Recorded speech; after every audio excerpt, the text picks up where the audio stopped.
ভারতবর্ষ রহস্য দিয়ে ঘেরা, আর এমনই এক রহস্যময় মন্দির হলো ধারী দেবীর মন্দির, যে মন্দিরের মূর্তি সরানোয় প্রতিবার নেমেছে ভয়াবহ বিপর্যয়। উত্তরাখণ্ডে রক্ষা করতে জাগ্রত দেবী ধারী। এই দেবীর মাথা ও ধর আলাদা মন্দিরে পুজো করা হয়।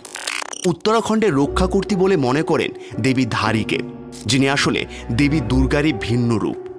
কালিয়া শৌরের ধারে বা ধারগ্রামে অলকানন্দ নদীর তীরে শ্রীনগর ও রুদ্রপ্রয়াগের মাঝখানে এই দেবীর মন্দির। স্থানীয় বাসিন্দারা জায়গাটিকে বলেন ডাংচৌরা।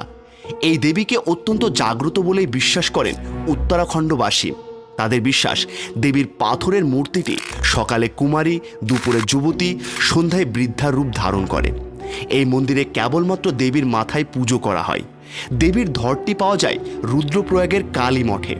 ওই মঠে দেবীকে মেঠানা রূপে পুজো করা হয়। এই ধারী দেবীকে নিয়ে একটি কাহিনী উত্তরাখণ্ডে প্রচলিত আছে। তা হলো, ধারী দেবীর 7 ভাই ছিল। তাদেরকে তিনি প্রাণের চেয়েও বেশি ভালোবাসতেন, মন প্রাণ দিয়ে তাদের সেবাও করতেন। কিন্তু সেই ভাইয়েরা তাকে ভালোবাসত না, কারণ দেবীর গায়ের রং ছিল কালো।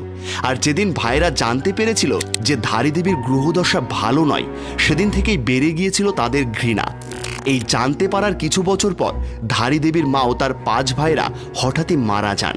এই ঘটনার পর ধারী দেবীর 2 ভাইয়ের ধারণা হয় যে ধারী দেবীর জন্যই তারা মারা গিয়েছেন। বাকি 2 ভাই তখন ধারী দেবীকে পৃথিবী থেকে সরিয়ে দেওয়ার ছক কষতে শুরু করে। ধারী দেবীর বয়স তখন 13 বছর। সেই সময় 2 ভাই ধারী দেবীর মাথা কেটে মাথা ও দেহটি নদীর জলে ভাসিয়ে দেয়। সেই মাথা ভেসে ভেসে পৌঁছায় কালিয়া শৌরের গ্রামে। ঘটনার সময় সকালে নদীতে স্নান করছিলেন স্থানীয় এক ব্যক্তি। তিনি নদীর জলে মাথা ভাসতে দেখে ভয়ে স্নান করতে পারছিলেন না। হঠাৎই তিনি দেখতে পান মাথাটি বলছে যে, ভয় পাস না, আমাকে জল থেকে নিয়ে যা। আমি কথা দিচ্ছি যে তুই যেখানে পা দিবি আমি সিঁড়ি তৈরি করে দেব। ওই ব্যক্তি ভয়ে সেই নির্দেশ পালন করতে গিয়ে দেখেন যে মিথ্যে নয়, তিনি যেখানে পা দিচ্ছেন সেখানেই সিঁড়ি তৈরি হয়ে যাচ্ছে। এইভাবে তিনি দেবীর কাটা মাথার কাছে পৌঁছান। এরপর দেবী নাকি তাকে নির্দেশ দেন, আমার মাথাটি তুলে কোনো একটি পাথরে স্থাপন কর।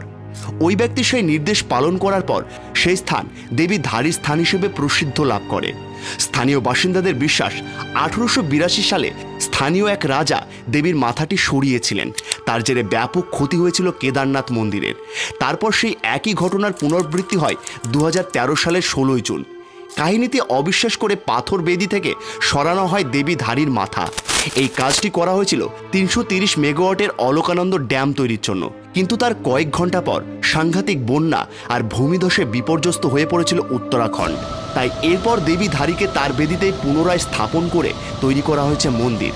ওখানকার পুরোহিতরা মনে করেন যে মায়ের মন্দির স্থাপন হয়েছে দ্রাপর যুগের পর থেকে।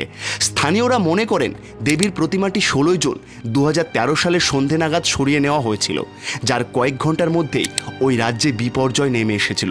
পরে পুনরায় মন্দির তৈরি করা হয় আগের জায়গায়, আর তারপর থেকে এখনও ওই স্থানে কোনো প্রাকৃতিক বিপর্যয়ের মুখে পড়েনি। ভারতবর্ষ একটি ঐতিহ্যবাহী ও প্রাচীন দেশ।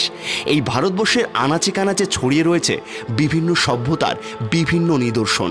তেমনই এক নিদর্শন হলো এই মন্দির।